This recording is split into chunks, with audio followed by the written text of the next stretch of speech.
My name's Lucas, and I've got 2 words for you. Pumpkin patch. Just take a look around. Look at all these pumpkins on the ground. I didn't mean to rhyme, but I just did. And guess what? We're gonna take a look at all these pumpkins, see the best ones, the worst ones, and I can't wait to take you on this tour. Look at this pumpkin. Look at the size of this thing. It's a nice solid pumpkin. Awesome. Wow. Just look at that. That is a really nice pumpkin. It's not 100% ripe, but it's well on its way. You can see it's got a nice, thick, dark green stem. It's good length, and just an amazing pumpkin overall. Okay, so this one right here, this has got to be probably my biggest pumpkin in the patch. If not, definitely one of the biggest.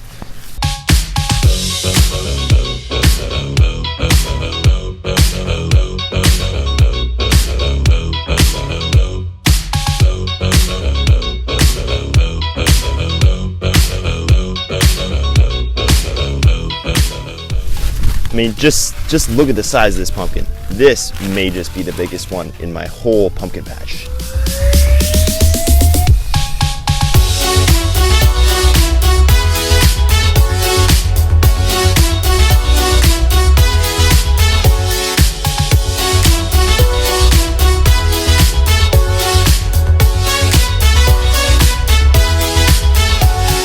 I'm gonna have a ton of jack-o'-lanterns on my front porch to really make my house the center of attention on Halloween.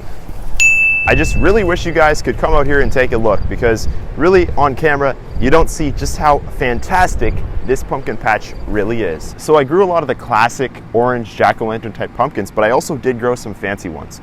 So this one right here is a warted pumpkin. You can see it's got these raised green kind of warts on them, and that's just really cool. I've got a really good amount of these in this row here. You've also got quite a few that are in the weeds here that you can't really see. This one's a pretty good size.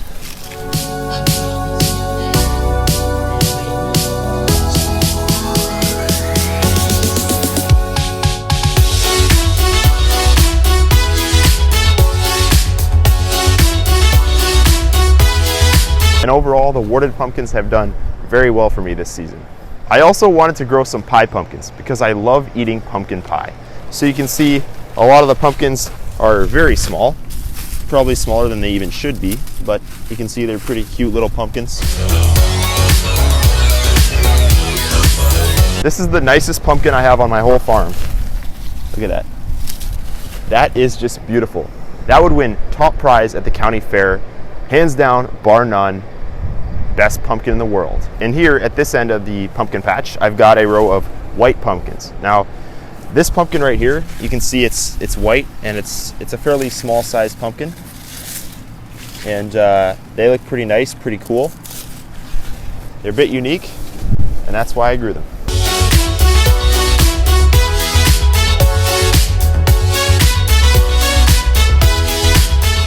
Story time. I've always dreamt of growing a successful pumpkin patch, and I tried several times in the past. My second year of gardening, I tried growing pumpkins in the backyard. Overall, it wasn't very successful. I got a couple little pumpkins, and I chalk it up to it being in the backyard. It's pretty shaded, and also I was a complete beginner gardener at that time. I really didn't know about soil and nutrients and all those sorts of things. And a few years later, I tried to grow pumpkins again, but this time at a local community plot. And this was also a failure because I wasn't able to get out there enough to tend to the plants. The soil was garbage, and really, I still at this point didn't know what I was doing. Then, a couple years later, once I had a bit more gardening experience under my belt, I tried to grow pumpkins in the front yard. And the reason I decided to grow the pumpkins in the front yard is because I want all the neighbors to walk by and think, what is wrong with this guy? Just kidding, it's because the front yard is the only part of my yard that gets full sun. So I grew 3 pumpkin plants in the front yard, and that turned out to be another relative failure. But then this year, things changed. I decided to rent out a half acre of land, and on 1/4 of that half acre, so 1/8 of an acre, I planted pumpkins. And this is what you see here is the pumpkins that I got from it. Now, is this an extremely amazing pumpkin patch? No. Even though, you know, these plants, they didn't have the best watering, the best nutrients that they could have had, I'm still happy that I did this. I think it was a somewhat successful pumpkin patch, and you can see I just got a ton of pumpkins. So that's it for the pumpkin patch tour. It's been long overdue, and I hope you guys really enjoyed it. I can't wait till later on in the season when I'll be harvesting all these pumpkins, and I hope you'll stick around to see that happen. I'm Lucas, and I'll see you next time.